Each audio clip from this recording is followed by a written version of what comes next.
Speeding. Speeding. Speeding. 5, 4, 3, 2, 1. The world is changing faster than ever. What used to take decades is now taking years or even months. What you see right now is the illusion that people have had for many decades about the workplace being this secure place to work the rest of your life. For the first time in the history of our nation, our children will not do as well as us. We've seen our friends get laid off, we've been laid off, we've had our pay cut. People are overworked and underpaid. They seem to have less time and less freedom. They live under constant pressure. This is going to be forced. And so even if your employer loves you, they may have to cut you. There's something wrong that on Monday morning, the heart attack rate increases by 35%. Technology is accelerating, job security is declining. It just doesn't seem like the old models of making a living are as reliable as they used to be. Every aspect of our lives, there's a better way out there, but we're still doing it the old way. We live in the greatest country on the planet, and there are a lot of people sitting around complaining and being cynical. Like everyone's whining about this old model, and I'm like, why don't you leave it? Look at all this over here. Look at all this opportunity. Since so much of our lives revolve around our work and the way we make our living, many people are thinking there just has to be a better way. The biggest challenge facing our world today is not making money, is what are we going to do with all the displaced, unemployed people? People are afraid that they're going to make the wrong decision. People are afraid of the unknown. People are afraid that maybe I don't have the skills. Hey, sports fans, industrial age is over. It's dead. It's dying. That's why going to school to get a job is an obsolete idea. A steady paycheck is an industrial age idea.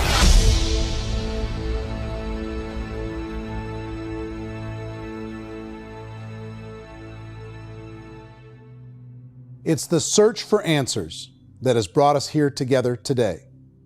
My name is Eric Worre, and for almost 30 years I've been an entrepreneur, struggling at times, but ultimately succeeding.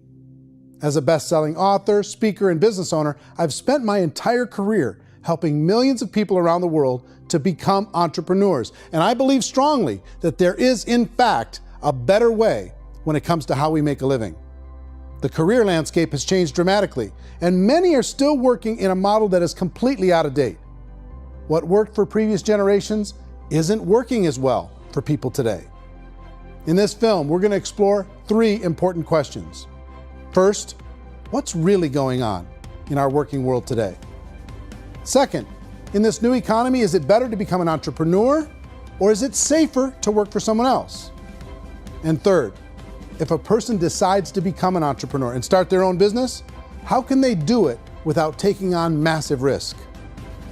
To help in this journey, I've brought together some of the greatest experts and thought leaders in the field of entrepreneurship to share the real facts with you. My intention is to give you new information that will allow you to make choices that are not limited by an old, outdated model. Let's start by understanding what's going on in our working world today.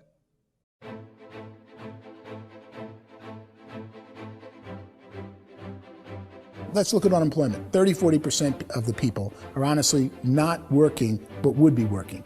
What our government does is if you haven't found a job in 6 months, we don't call you unemployed. We pretend you dropped out of the labor force. I've often said that unemployment, particularly structural unemployment, that's unemployment due to technological changes, is the first sign of economic growth. Think of it, 10 people live on an island. They go out every day and fish. One day, new technology shows up. A missionary brings them a net. Now, using the net, one pilots the boat, one throws the net. 2 fishermen can do all the work 10 used to. That's a 500% increase in productivity, 2 doing the work of 10, in one day. You don't have to learn a lot to learn how to throw a net instead of throw a fishing line. The island's got a big problem, 80% unemployment. But the island still has all the wealth of the fish because the 2 people produce as much fish as 10 did. Now, of course, looking back in history, these changes used to take thousands of years. And during that time, we went into farming and transportation. Some of us became doctors and some teachers and lawyers, and we developed all these new professions and new manufacturing jobs. Today, these changes are occurring literally in one day when a new technological advance occurs, and we don't have the social structures to deal with it or to retrain the unemployed people. So one of the things that I think is interesting as I travel across the country and really travel around the world is the way that we work and the way we get paid for work is changing pretty dramatically.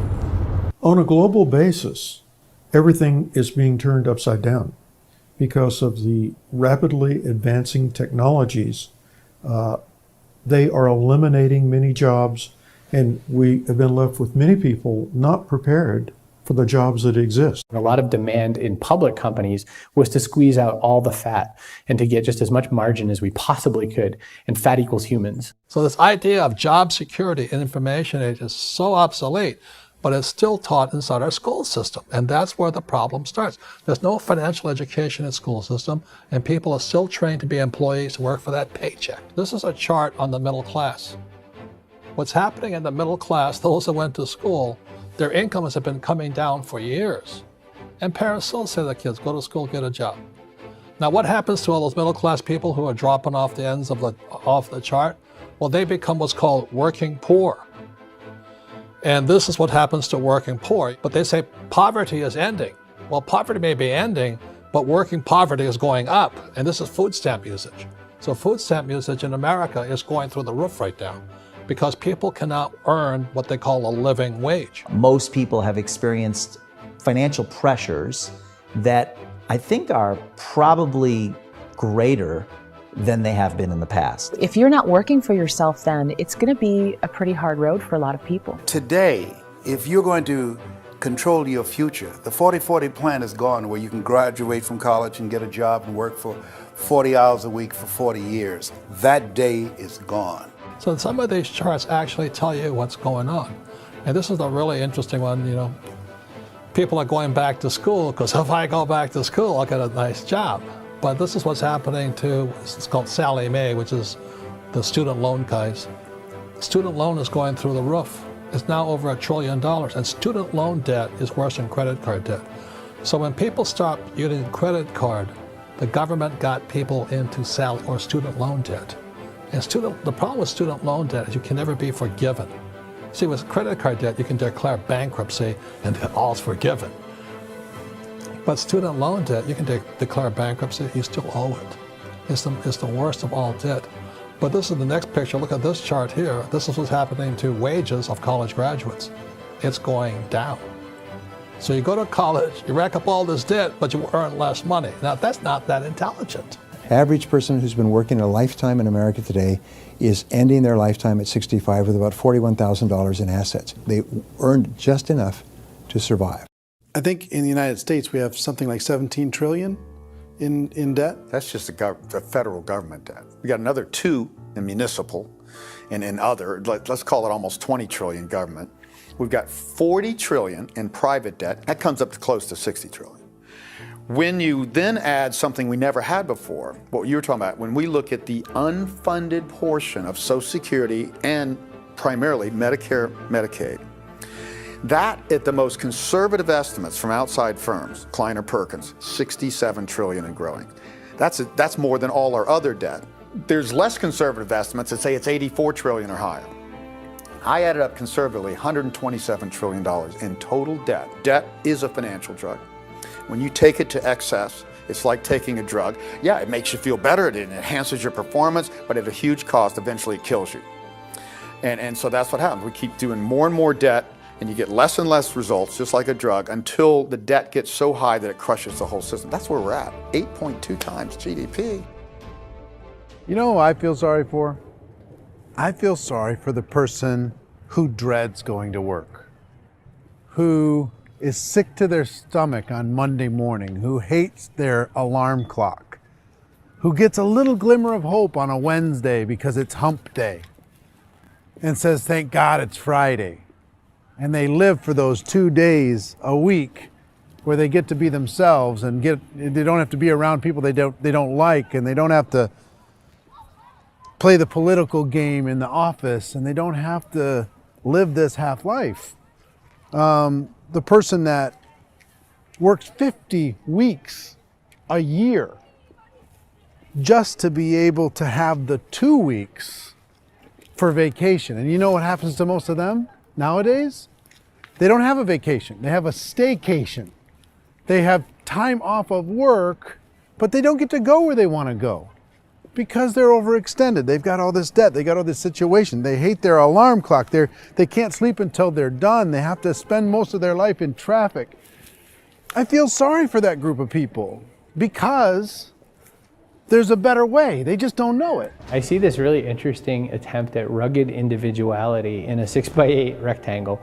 And I feel like you're all the same, except for the little push pins of the pictures. There's different pictures. Yours is named Jenny and his is named Sujara, but it's the same people. And this is how they are, and they're just like the zombies, and there's no joy in there, there's no fun. There's always like the wacky woman who decorates her cubicle, and that's the most she can do there. You got to give her credits, right? The wacky cubicle woman. The basis for their life is worry. I'm worried, you know, maybe I'll get fired. I'm worried maybe my company will go out of business. I'm worried I can't keep spinning the plates on paying the bills. I'm worried about how do I send my kids to college. I'm worried, what if the transmission of my car breaks? That's, you know, 2 or 3, I can't fix it. People live in a sea of worry, and it eats at them. Those signs that people held up during the Depression didn't say looking for gainful employment in a cubicle. It said looking for work. Work is what we're looking for. Job is just a unit of measurement. Work is what we're going after. It's time to look in the mirror and say, it's not the economy, it's my economy. It's my little world of where I am. I need to improve. I'm not going to wait for the economy to come back because frankly, the economy is doing great in this country. So I'm here on Wall Street, the financial center of the universe, the financial capital of the world. This is where most people's money goes to at least be held for a time, right? With interest rates in banks being effectively zero, and many experts are predicting it's going to stay at zero for the next 10, 20, even 30 years, people feel like they don't have any choice but to put their future into equities, to put their future into the hands of other people on this stock market, and hope that the stock market goes up, hope that the stocks that their advisors pick or that they pick goes up. That's one way to go, I guess. It's my personal belief that if you put your future into the hands of yourself, in other words, you have earning power by yourself, I think you're a better investment than these guys. I think you controlling your future is a better option than handing over your retirement to these guys. The average household income in the United States is approximately $50,000 a year, what they call the middle class. To reach the top 25% of income earners, you'd need to earn at least $90,000 a year. To reach the top 10% would be a household income of $140,000, the top 5%, $190,000, and to be in the top 1%, you'd need a combined household income of at least $380,000 a year. So here's the question. What do you think would give you the best chance to move up and get to the top 10%, the top 5%, the top 1% or beyond? In my opinion, and in the opinion of many, many experts, the answer is to become an entrepreneur, to become your own boss. I think you have to be a business owner. I can't, the only time I ever say to someone it'd be great to be an employee is when they've already told me they've surrendered. I only tell people who are wounded spiritually that they should be an employee. And it's that feeling that you get when you pick up the backpack off the little Cub Scout and say, "Don't worry, little guy, we'll get you back to the camp." You know, it is in no way a kindness when I tell someone they'd be a great employee. The other status symbol really increasingly is lifestyle. I mean, people who can own their own business, maybe even work out of their house, that I tell you, people admire that. Like, gosh, I wish I could do that. The spirit of the entrepreneur is to be a risk taker and to be resourceful and unstoppable and to have a vision of yourself beyond where you are and not willing to settle for life as it is. Think about the great entrepreneurs. They're visionary. They have heart. They're willing to do today what others won't so they can do tomorrow what others can't. Personally, I don't think of the new economy, the old economy. I create my own economy. The entrepreneur's in control. I decide what the economy is going to be like. In the world of entrepreneurship, there are no limits. you can make as much as you want, depending on how much you want to work and how smart you are and how great a team you put together. There's no more lifetime rewarding business than being an entrepreneur. Why in America, where anyone could be anything, would people want to give up their freedom and become effectively a modern-day slave, told shut up and be here every morning at 7:30, leave at 5:30, and do what I tell you? If people decide to become an entrepreneur and work for themselves, they have some traditional options, but they're riskier than you might think. Any kind of a retail business, retail build-outs is extremely expensive. Even just these small little yogurt stores where they're putting little yogurt machines and you get all the different flavors, you're spending $200,000, $300,000, $400,000 to open a yogurt shop. I would love to buy a Dunkin' Donuts, but it's $500,000 or so to start. I don't quite have that just in case money. Risk you can lose it all, and most guys do 2 or 3 times, and even big guys like Branson, because I'm such a fan of his, half his companies don't work. If you make $1 million, your problems are going to go. If you make $1 billion, your problems are really going to go. Just the opposite. You and I know when you're making $1 million, you got $1 million responsibilities. You make $1 billion, you got 1,000 times $1 million responsibilities. And most people say, I'd love to be my own boss. 70% of Americans would love to be their own boss, according to recent polls. But they don't know how to get there. Because what are you going to do? One, you could buy an existing business. If somebody's selling an existing business, you have to ask why. Usually because it's probably hard. It's probably not making as much money as they hope. 2, they could buy a franchise. A little less risk, proven system, but it's expensive to be able to do that. 3, they could start something from scratch.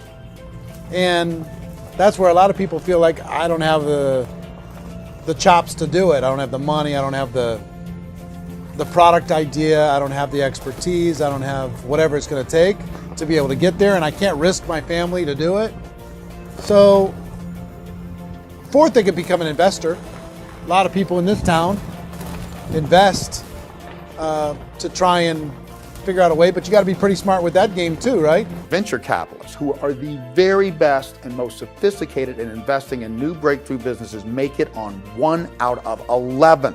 That means 10 out of 11 are mediocre or fail. Most of them fail.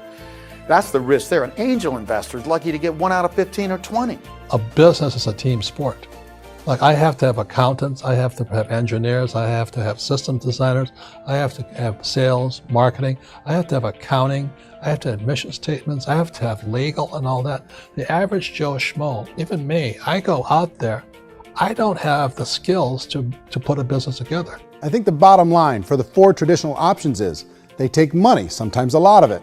They take expertise, and they take time. All of that adds up to just too much risk for most people. I bought a business from somebody else and it was a lot of work. And you start wondering, what did I just buy? Because I guess ultimately I own your email list and I just overpaid for it.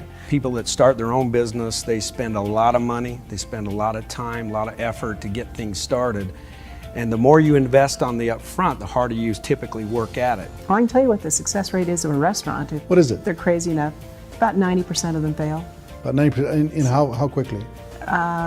Year or less. Wow. And if we're talking non-franchise, we're talking franchise, Sure. That's totally different. Yeah. But our students aren't getting franchise restaurants. You got to invest big money. Exactly. And with someone like McDonald's, you've had to work with the company for a long period of time, really know the To even have a business. chance at investing $1 million. Have a chance, and it's a slim chance. What if there was a way that you had all the proven aspects, the comfort aspects, and you could still control your own life?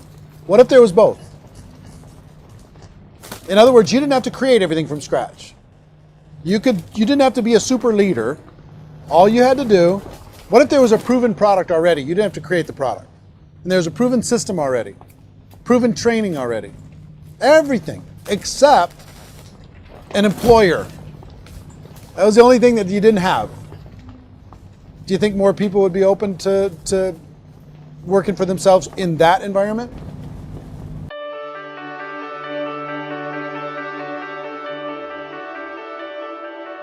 In our search for a better way to make a living, we've come to the conclusion that becoming an entrepreneur is actually safer than being an employee.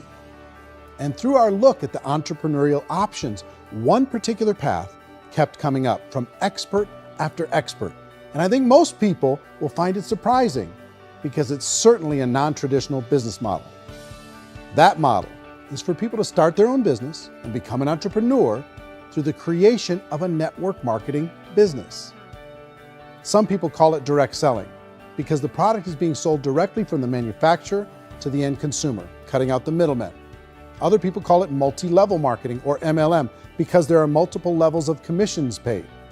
The most common term today is network marketing, because network marketing best describes using a large group of independent distributors, independent entrepreneurs, to move a product or service more efficiently. So my friend here, Donald Trump, and I, we always write about the network marketing industry. And the reason we support the network marketing industry is because it really is a business school for entrepreneurs. Because most people come out of school looking for a paycheck. Oh, that's terrible. I went to network marketing like that.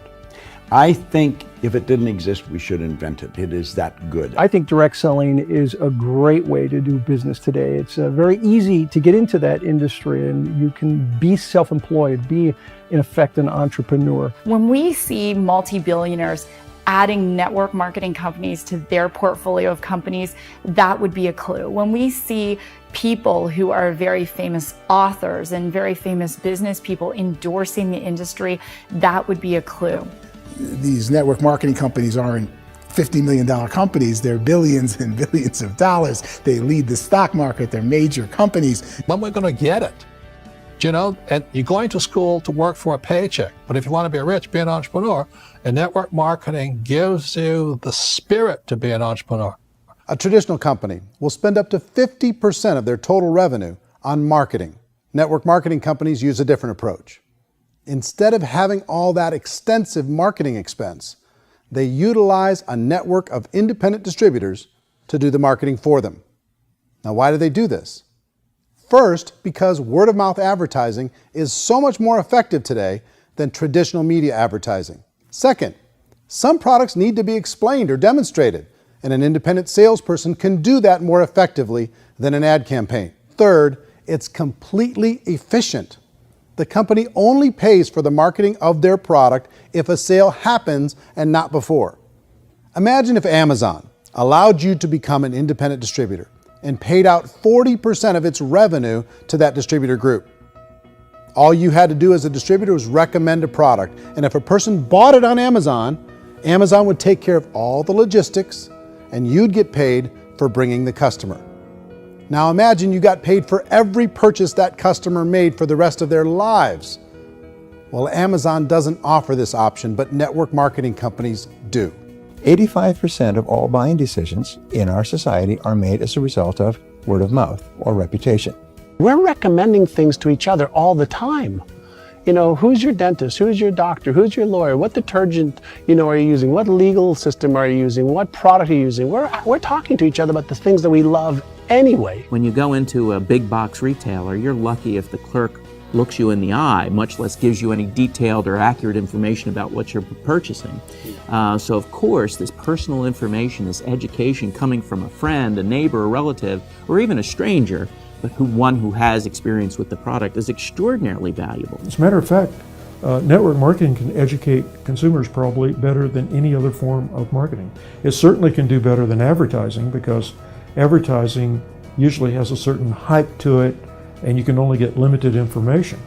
So, network marketing trumps advertising. If you were a typical sales company and you wanted to sell $1 million a month worth of product, you might go find 100 superstar salespeople. The quota would be $10,000 a month. So network marketing as a distribution system just flips the numbers. So we use 10,000 happy, raving fans of a particular product, and we don't concern ourselves so much with how much product each one of them individually sells. If they sell just $100 or $200 a month, and there's 10,000 of them, you're selling $1 million to $2 million a month worth of product. And that's the best way I can explain how network marketing works. This is the marketing arm of the company. There's not money being wasted on bricks and mortar. There's not money being wasted on inventory that's sitting stagnant somewhere. There's not of employees standing around that don't have customers. These are people that are going to connect with customers. These companies allow people to become independent distributors for extremely low cost and with no minimum time or sales quota. Essentially, they own their own business and can provide as much or as little sales as they choose. In other words, the distributor gets all the benefits of traditional business ownership without the risk. The advantage of network marketing is the ease of entry, the low risk, and the low startup cost, because almost everything else has very high risk. You can get in for a minimal investment. You're buying into a system that's already been proven, products or services that have been proven to work. The keys to network marketing is providing an opportunity for the masses to get involved, providing an opportunity for the average person who doesn't have the resources to start their own business.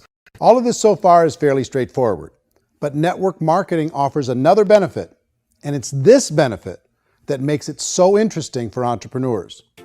Network marketing allows a distributor to build their own network of other distributors and then compensates them on the sales created by that entire group. Direct selling is, at its base, very simple. It's the sale of a product or service to an individual on a face-to-face, one-on-one basis, just the way we're talking right now.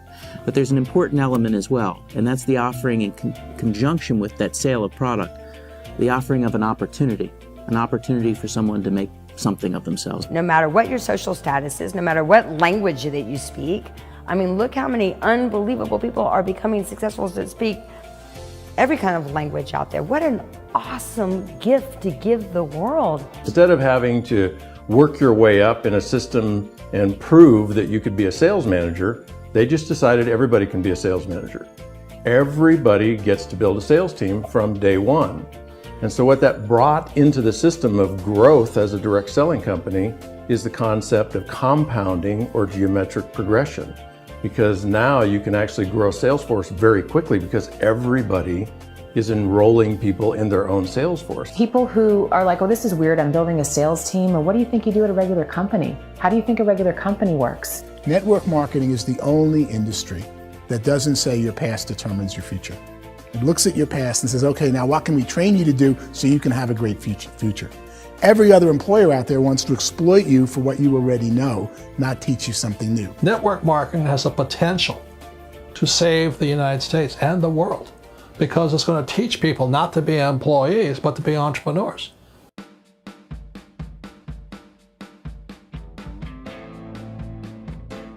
According to the Direct Selling Association, if you add up all the network marketing companies around the world, they combine to do over $178 billion a year in retail sales.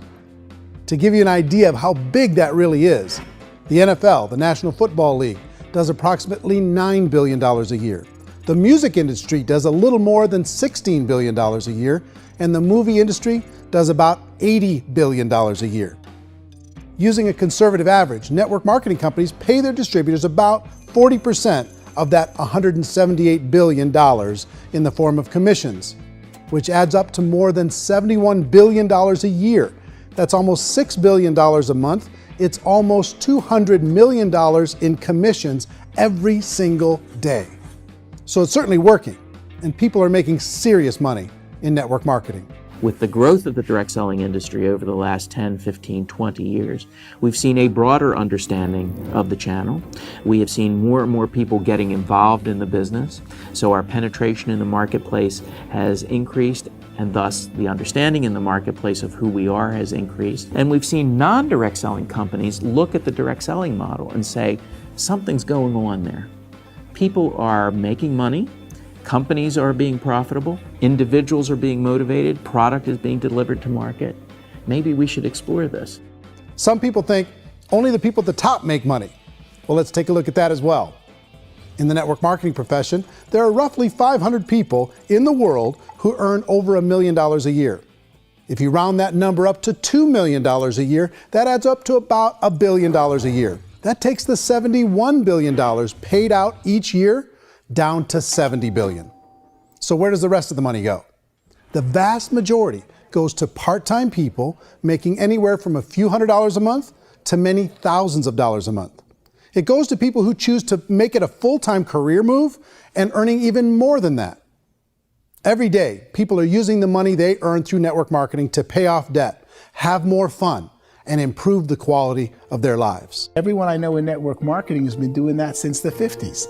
They go to work when they want to go to work. They stop working when they want to take time with their children to have a leisurely breakfast and discuss issues and drive them to school. They go back to work when they get home, wherever they're working out of. The biggest thing that I've seen is people that have become much happier in their life. MLM has probably made more millionaires of more people in more countries, and I've spoken to them in 67 countries, than any other single form of business, starting from nothing. If they have a choice between working a job for the next 10 years or working a network marketing business for the next 10 years, the result of working the network marketing business will be better.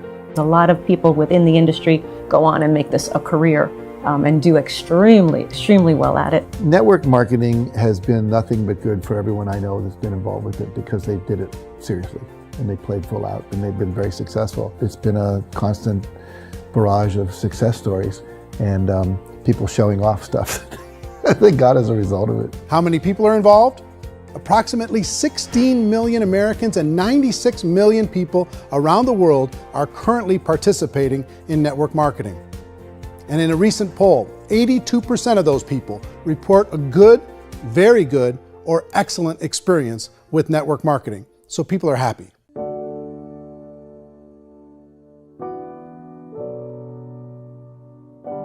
So I've taken a look at the network marketing profession and really tried to understand why so many people are confused as to the validity of this as a business.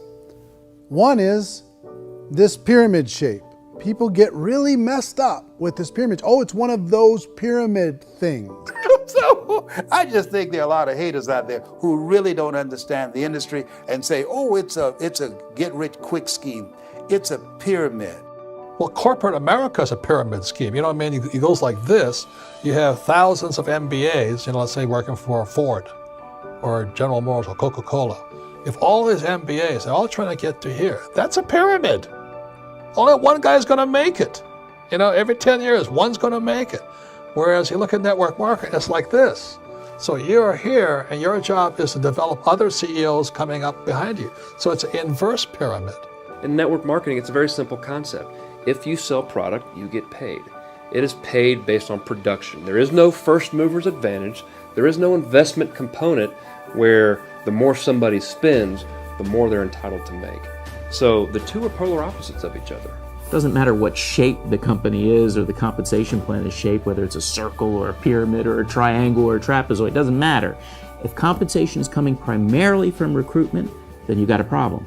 On the other hand, if an operation is basing their compensation to participants on the basis of sales, even when those sales are generated by people you've recruited, well, then you're a perfectly legitimate enterprise. That's the legal test, it's the practical test. Another issue that's been true in the past that is no longer true now is people used to be in network marketing loaded up with products that they couldn't sell and they ended up a loser. They ended up with a bunch of product in their garage, they ended up with a bunch of products sitting in their kitchen shelves or whatever, and they thought they could sell it and then they weren't willing to or able to sell it and they ended up with a bunch of stuff and they were bitter about it. There was this thing called front loading where you had to buy if you bought $25,000 worth of product, you got better commissions and all this.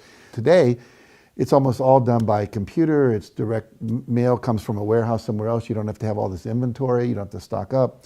It's a paperless world now. Most of it's done online. You have a back office. It really works. And the technology has changed everything.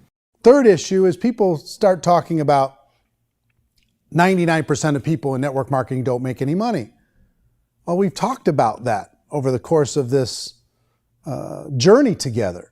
Almost $200 million a day is being paid out to network marketing distributors around the world. The naysayers, the people who say that it doesn't work, are usually the ones who just don't know how to make it work for themselves. And so they're giving you an opinion, and I tell people, don't confuse people's opinions with expertise, because opinions are free. And don't confuse sincerity with the truth, because people could be sincerely wrong. But here's the reality inside of network marketing. The vast majority of people that get involved in network marketing just become customers and they get involved to be able to purchase product at a lower price. If you take Costco as an example, if a person goes into Costco and gets a membership to Costco so they can get a lower price on the product, we don't call that person a loser because they have a bunch of product that they walked out with with a smile on their face. Yet when some people want to take a look at network marketing, they say, well, those people, they're just using the product and they aren't earning an income, so they must be a loser. They're not a loser, they're a happy customer. That's the vast majority of people that are involved in network marketing. Now, a smaller percentage of those people decide to go build a business. They earn $300 a month, $500 a month, $1,000, $2,000. That's the bulk of earnings in network marketing. And then there's the few that really decide to take it serious, really decide to build a large network, really work to make that network very, very productive. And those people make huge amounts of money and there's no cap. What I do as an outside economist, just somebody looking at this industry like any other industry I speak in, and say, look, what's the realities of this? 1% do incredibly well. 10% generate some additional income at pretty low risk and effort. That's not, and 90% of people roughly end up customers. One thing that I think is real when it comes to people's perceptions about network marketing is people put this, and distributors, I think, involved in network marketing have some responsibility for this. They have sometimes unrealistic claims about the product or about the income. Most people who become distributors, they want the money, they want to be successful, but they don't have the skills. They don't know what to do. And when people don't know what to do and they're in a new business, they're scared. And when they're scared, they panic and desperation kind of sets in. So they think everyone they talk to has to get in. So if I talk to you and you say, well, no, I don't have time to do that, they're like, no, I need you. You have to do this or I won't be successful. So I start clawing on you. I start that desperation. So then I start making claims about the product, which are not appropriate, probably not even true. Or I start saying, oh, let me show you how you can make all this money and you don't have to do anything, Eric. And so you just totally misrepresent the opportunity, and you're clingy with people because you think you need everybody to be successful, and you don't. You know, one of the messages that I try to deliver most forcefully to companies as well as salespeople in direct selling is that you don't have to overpromise. The reality is in network marketing, there's a lot of hard work involved. There's a lot of effort. You're going to have to develop yourself. It's a business like anything else.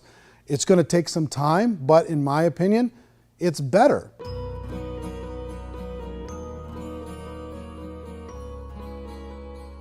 It's light years better for people starting today than it was even 5 years ago. I think it's more widely accepted now, and people understand it is a business. It is being an entrepreneur. It is being a business owner. Our belief system is based upon our evaluation of something. And frequently, if we reevaluate a situation, our belief about that situation will change. The industry has changed and it's grown up. It's totally transformed. You've got young people today that have grown up with social media, and they understand networks. They understand how people are connected through technology, and they understand how money flows through those networks. So when they see network marketing, they don't see it the way their parents saw it. And we've all learned, the larger industry that you represent, has all learned from those mistakes and flaws and errors that have happened early on. Early algorithms didn't work the right way. That's all fixed. It's like when they design a computer program, they design the program, then they run it, and then they go back through and they debug it. The MLM industry has been debugged. This is the day of being virtual, being able to run a business from your mobile phone. I mean, it's incredible. Companies are getting smarter. They're implementing more consumer protections. They're implementing more compliance training. They're doing more with respect to product research. If you do get involved and you make purchases of inventory, even on a voluntary basis, if you decide that this business is not for you, you can leave and have that inventory repurchased by the company. There's no other business that offers that kind of protection on a voluntary, self-regulatory basis.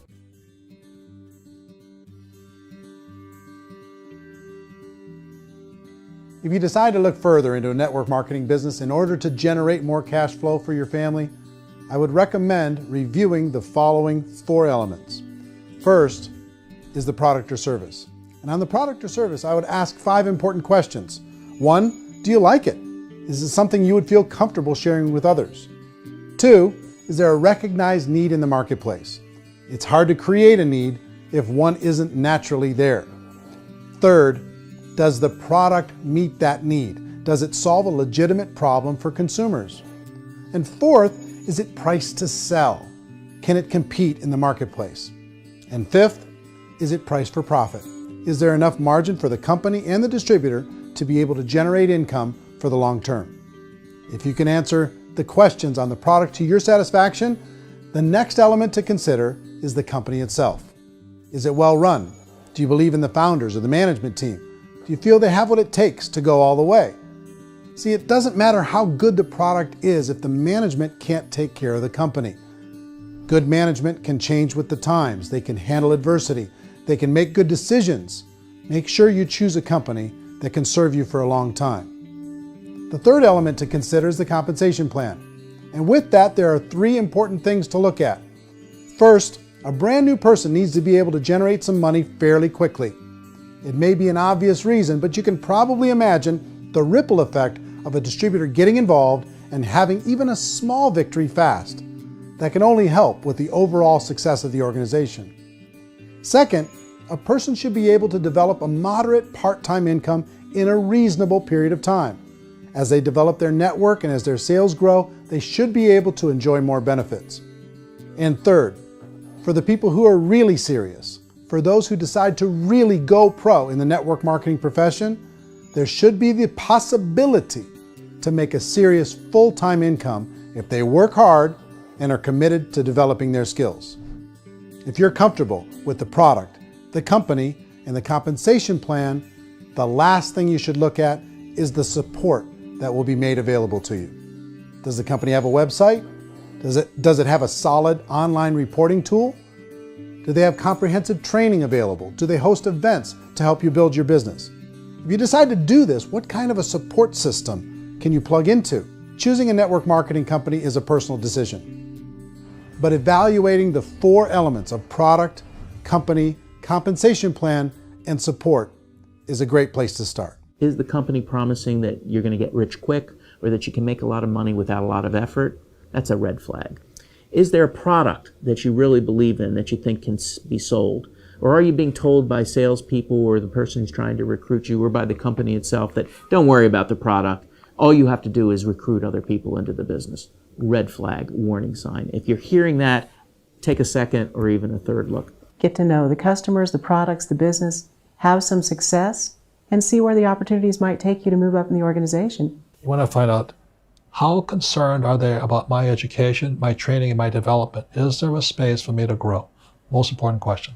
Learn everything that you can about the product. Make sure it's something that you believe in, and learn everything you can about the industry and work that system. You have to be very passionate about whatever that company is doing. I would get involved. You can always test drive anything, you know, the product, the service, the community, and then lean into it a bit. If it feels good, then lean into it a lot. Behind me is the Lincoln Memorial. And this is a place where Martin Luther King Jr. had his famous "I Have a Dream" speech.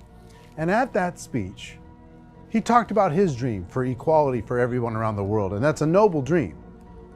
But I think more people need to remember what it was like when they were kids and the dream was still alive in them. Before it got beaten out of them by reality, by this paycheck, by these responsibilities, and by having to live for this job to pay the bills. I think people need to remember that, go back to that.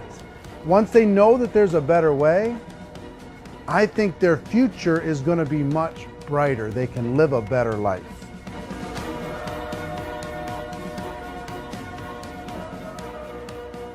So if you're considering getting involved in a network marketing company, let me offer you just a few pieces of advice. First, network marketing isn't perfect. It's emotional, it's challenging. Like any entrepreneurial venture, it can have its up days and its down days. But if you have an entrepreneurial bone in your body, it's just better. Second, if you're gonna do it, decide to be professional. Decide to go pro. It's better to do that than just be this amateur sticking your toe in the water. Third, as any professional, you're gonna have to learn some new skills. And I promise you, inside of the network marketing profession, they're not too difficult to learn. Fourth, like anything worthwhile, it's gonna take some time. Don't expect that you're going to get to the finish line right out of the gate. And fifth, it's worth it. It's worth it to be able to take charge of your life again. It's worth it to be able to control your own financial situation. It's worth it for the people you're going to be able to spend time with. It's worth it for the things you're going to be able to see and the experiences you're going to be able to experience. It's worth it for the causes you're going to be able to contribute to, the lives you're going to be able to touch, the customers you're going to be able to help, the friendships you're going to be able to develop. I promise you, it's worth it. Remember, most people are searching for answers just like you are. But I do have to tell you the catch to network marketing. If there is a catch, if you want to understand this from an emotional point of view, people say, well, it sounds too good to be true. It's not, it's hard work. But here's the catch. Most people still don't understand it. So you're going to have to endure the loss of social esteem from ignorant people. The uneducated will think less of you. Now, if you can handle that, you're on your way. If that's going to destroy you, you know what? Entrepreneurship in general probably isn't in your future. If you can face that catch, you can become unstoppable. I want everyone to really contemplate this if they're not in network marketing. You're in a job, you probably have a mortgage, you have rent, you have debt, whatever's going on. You're in a prison. You work just hard enough to keep them from firing you, and they pay you just enough to keep you from quitting. Come on! I've been there, done that, and bought that t-shirt. In network marketing, if you run into failure, it's really just a homework lesson for yourself. There's no one to blame. You really have no excuse not to be successful. You just don't. People don't want to hear that, but there's so much available to you. If you want to be a good network marketer, be a student to the people above you, be a fellow traveler to the people on the same level, and be a teacher to those below, and know when it's appropriate to do which. People who are not afraid of asking people to buy things, or not afraid of persuading people with a chance they may say no, these people own the future. Nothing happens until something moves. So you got to go move, you got to go do something, or nothing's going to change in your life. In the beginning, you're going to do a lot of things that you don't get paid for. But as you go down the road, you get paid for a lot of things that you don't do. And your job is rehabilitate the spirit, the entrepreneur spirit in all of us. You get it back. Either give it a strong yes or a strong no, but no wishy-washy, dilly-dally stuff in the middle. There's dreams and there are nightmares, but I believe that the biggest nightmare of all is when you don't pursue your dream. You're going to see some monumental growth in this profession. It's an exciting, exciting time to be involved with the network marketing profession. The next 10 years, I see just exponential growth. When that tipping point comes, it's not a matter of asking somebody, have you ever heard about network marketing? You're really asking them, which company are you building your wealth in? We are here to fix the world, to improve relationships with other people, to improve other lives. And the real reward comes as an entrepreneur in any level from teaching somebody something and watching them soar. There is no greater reward.